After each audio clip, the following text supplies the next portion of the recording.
Oh, nagampanan ba ng Senator Judges? Talagang parang tugma dun sa mga exchange ngayon. Oo, tanong natin siguro kay Sir Arman Benco. Sir? I'll answer it very short, yes. Yes. Majority, in general, all the senators or the Senate Impeachment Court, tinupad nila yung sinumpaan nila na tungkulin. Boses naman ng kabataan si Carl, nagampanan ba ng mga senator judges yung kanilang tungkulin? Sa tingin ko po, lalo na nabibigyan ng pagkakataon lahat ng sides na ma-air yung kanilang opinion. Minsan nga lang may mga senador na OA na, pero sa pangkalahatan, okay naman. Okay, from a foreigner in the Philippines na almost Filipino na rin. Sir Peter, the question of our Filipino kababayan is, how are the senator judges playing their role? Are they doing good or not at par? Incidentally, you said almost Filipino. I've been in the Philippines longer than all of these people here. And I'd like to just say one other thing in my survey, because I also asked the question, will you invest in the Philippines this year? And the answer was 35% yes for expansion, 15% yes for upgrading, 20% yes for facilities. Okay. Right? So that's some 70% of my clients will be investing in the Philippines this year. That shows a confidence, I think, in the country, despite, right? Despite an the performance case or whatever. Yeah. So I think that's very positive. That's good. Sorry, and the question you asked. And the question is, how do you see the performance of the senator judges? I think in the main it's okay. You know, there's been a lot of talk of how poorly the prosecution has done and how well the defence has done. I would actually argue the other way round, because I don't disagree at all that the defence has done an excellent job of protecting its client from a legal point of view. But as I said at the beginning of this, I don't believe this is a legal case. This is a case to find out the fitness of a man for the position. And I think that the prosecution has shown some facts there that bring into question that. Okay. And to try and stop that information from coming out, right? Yep. Maybe a correct legal thing to do in a court case. It is not the correct thing to do in an impeachment, where all you're looking at is the character of a man. You're not looking at whether he's going to go to jail for doing something wrong. You're not looking at him being accused in some way. All you're doing is this man fit to be the Chief Justice of the Philippine nation? Thank you, sir. I'd just like to ask Mr. Wallace about the 70% who said that they would like to invest in the Philippines this year. What do you attribute this confidence in the economy to? Well, partly, let me go back for another question too. I also said, how was your sales performance last year? And 60% of them had improved performance by an average of 15%. And their profitability, 62% had improved profitability by 14%. In other words, they've had good performance. They've been able to be successful doing business here. Therefore, they've got the confidence to reinvest here. I think that with this government, we're seeing a government that is supportive of business, that is bringing in some consistency into business, and a president that is trying to clean up what is acknowledged in various surveys, not mine, Transparency International, so on, as a country that has quite a high level of corruption, and a president that is now trying to reduce that. And the foreign businesses cannot get involved in corruption. An American company under the FCPA, for example, even a small amount of corruption, you go to jail. You don't get a choice. So I think there's a confidence today that we've got a government which is beginning to try and clean things up and is very supportive of business, and that is helping to bring that investment in. Okay, maraming salamat po, Ginoong Wallace. Napakaganda pong pakinggan nun. Kasi itong ating mga perception, we notice, mga kababayan, sa simula first 2 days, yung mga natatanggap nating Facebook, text, Twitter, talagang paghuhusga, talagang puro generalizations. Tanong natin kay Professor Xiao, huling katanungan. Dumaan na po ang 1 buwan at kalahati. Napansin niyo po ba, Professor, sa inyong basa sa mga komento, na nag-improve naman yung kalidad ng komento, yung analysis ng ating mga kababayan sa pagtingin nila dito sa nanggaganap? Well, may iilan akong nababasa na, alam nyo, pag minsan kasi, may mga bagay na kahit na may nagpagbabago kang nakikita sa impeachment trial o may mga bago tayong nalalaman, sa totoo lang, many of the Facebook users, Twitter users, sa totoo lang naman, hindi na maaalog yung mga stand ng mga yan eh. So either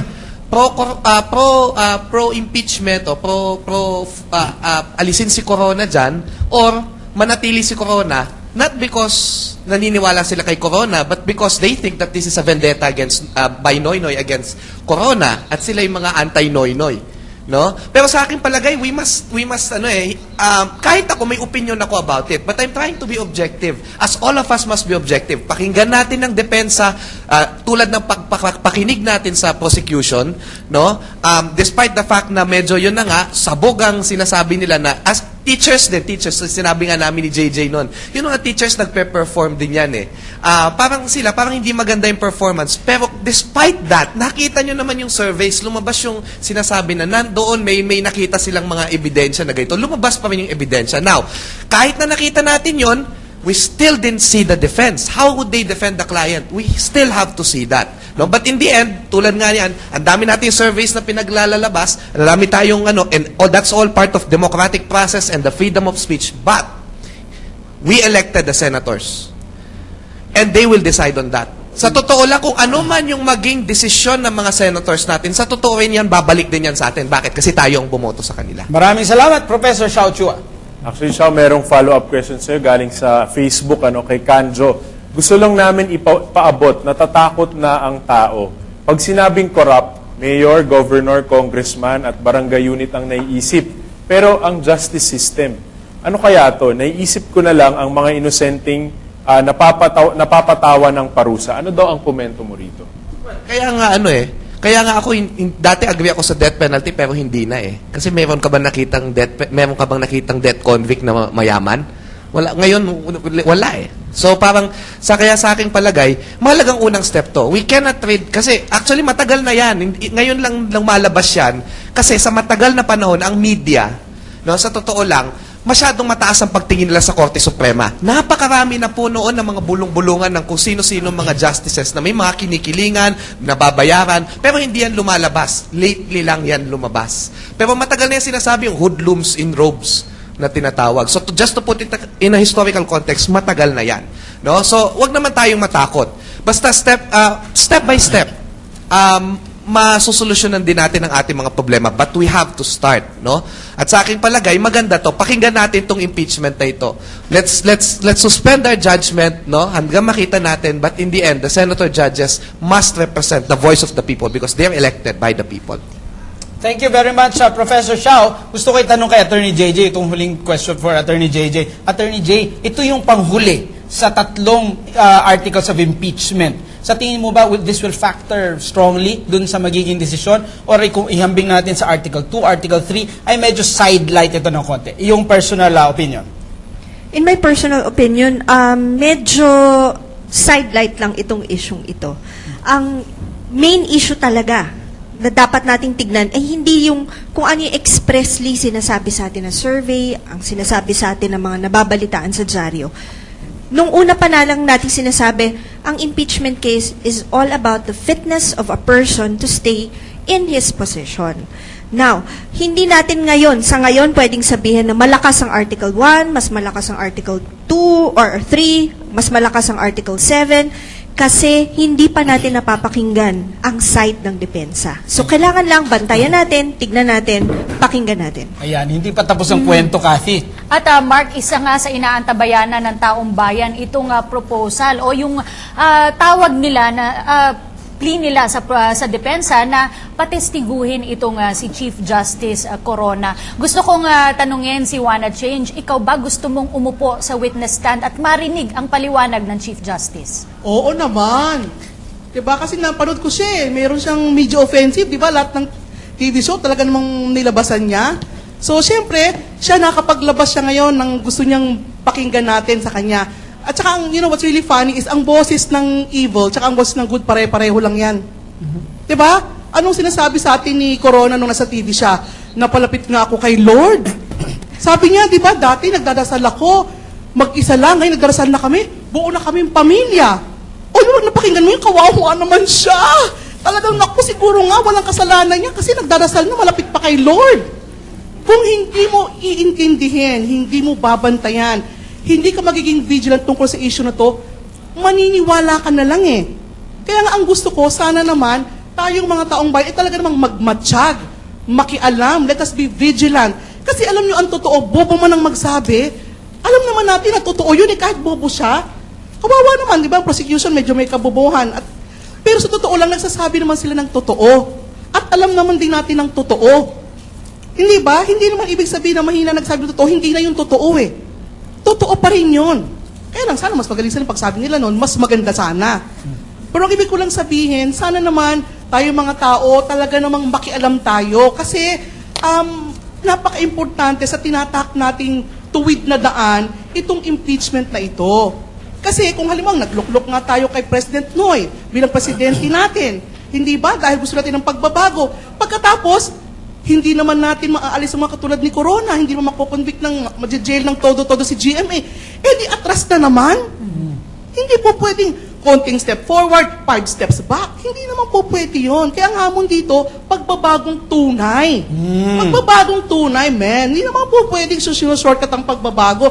Lahat tayo, hopefully sa impeachment, makita natin yung sarili nating mali at kung paano tayong nagiging pasaway sa bayan. Kahit sino pa yan, kaya si Noynoy, kaya si Corona, lahat tayo, meron tayong kailangang itulong para sa tunay na pagbabago. Ayan, ang ating mga kabataan ngayon. Ang ating mga kabataan ngayon, yung pala, no? Pagbabago, men. Ganun pala. Thank you, men. Ayun. Okay. Tingnan natin ang panghuling words, their party thoughts. Unahin siguro natin, isa sa pillars po talaga ng negosyo sa Pilipinas, sa industriya ng Pilipinas, his final thoughts. Sir, Aranza. Well, first of all, I made a statement in the press na siguro dapat mag-testify si Corona. And they've been saying that. First, kuwan pa lang, sabi nila, we will answer this in due time. So, this is the time for them. And if they can appear on television, siguro naman he should have appeared in the impeachment court so that people will listen to him kung ano man ang nasa loob niya. Okay. And as far as business is concerned, we are all doing our respective role in the economy. Peter, we're all doing it.